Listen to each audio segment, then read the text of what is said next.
ግለሰቡ በምሽቱ ክፍለ ጊዜ ወደ መስጂድ ይሄዳል። መስጂድ እየሄደ ባለበት ሰዓት ላይ በጣም ብርድ ነው፣ እንዲሁም ዝናቡ ጥሎ ነበረ። ሰዓቱ ታዲያ መሃል ላይ አደናቀፈውና ወደቀ። ወድቆም ልብሶቹ ተበከሉ በጠቅላላ በጭቃ። ከዛም እሱ ተስፋ ሳይቆርጥ ተመልሶ ሌላ ልብስ ቀየረና አሁንም ወደዛው ወደ መስጂድ ያቀናል። ወደ መስጂድ እየሄደ ባለበት ሰዓት በድጋሚ በተመሳሳይነት ልብሶቹን የሚያቆሽሽ የሆነ አወዳደቅን ወደቀ። አሁንም ተስፋ አልቆረጠም፣ ተመለሰ፣ ልብሶቹን ቀየረ። አሁንም ወደ መስጂድ ነይቶ ሄደ። እየሄደ ባለበት ሰዓት ላይ ታዲያ ቀደም ብሎ ሲሄድ ጨለማ የነበረውን አካባቢ እያበራለት የሆነ ግለሰብ አጠገቡ ይሄዳል። ዞር ብሎ ሲመለከተውም አወቀው። እዛም አንድ ጥያቄን ጠየቀው። አንተ የኔ ጠላት ሁነህ ሳለ ለምንድነው መብራት የምታበራልኝ? እንዳልወድቅና መንገዴ እንዲታየኝ ለምንድነው የምታደርገኝ? በማለት ጥያቄ ይጠይቀዋል። ያ ግለሰብ ሰይጣን ነበረ። ሰይጣን በሰው ተመስሎ የመጣ ማለት ነው። ነገር ግን ይህ ሰው አይቶታል፣ አውቆታል። አውቆትም ይህን ጥያቄ ከሰነዘረለት በኋላ እንዲህ በማለት መለሰለት። እኔ እኮ መጀመሪያ ስትመጣ የጣልኩህ እኔ ነኝ። ወደ መስጂድ እንዳትሄድ የመስጂድን አጅርና የጀማዓን አጅር እንዳታገኝ ፈልጌ ይለዋል። ከዛም ግን ተመልሰህ ተስፋ ቆርጠህ ቤትህ ትቀመጣለህ ብዬ ባለሁበት ሰዓት ላይ ሌላ የሚያናድ ነገር አጋጠመኝ። ያም ያጋጠመኝ ነገር አላህ ሱብሓነሁ ወተዓላ ይሄንን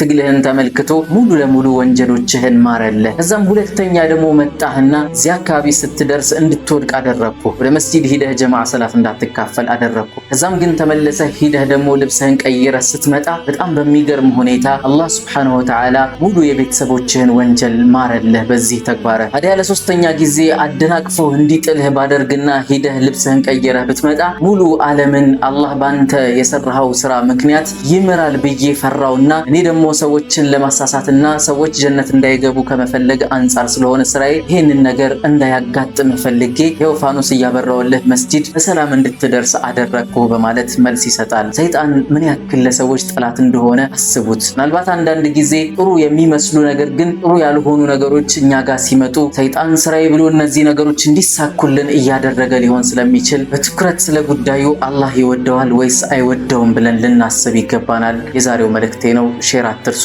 ሰላሙ አለይኩም ወራህመቱላሂ ወበረካቱ።